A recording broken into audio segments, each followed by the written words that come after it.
ఎన్టీఆర్ జిల్లాలో బోగస్ హాజరుతో ఉపాధి హామీ నిధులు దుర్వినియోగం చేసిన వ్యవహారం వెలుగు చూసింది.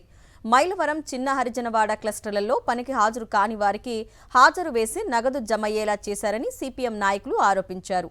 దాదాపు 4 లక్షల రూపాయల నిధులు దారి మళ్లించారని, దొంగ మస్టర్ వ్యవహారం అధికారుల దృష్టికి తీసుకెళ్లినా పట్టించుకోవటం లేదంటూ నిప్పులు చెరిగారు.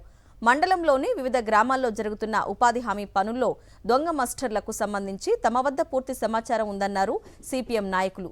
దొంగ మస్టర్లకు పాల్పడుతున్న సిబ్బందిపై చర్యలు తీసుకోవాలంటూ డిమాండ్ చేశారు.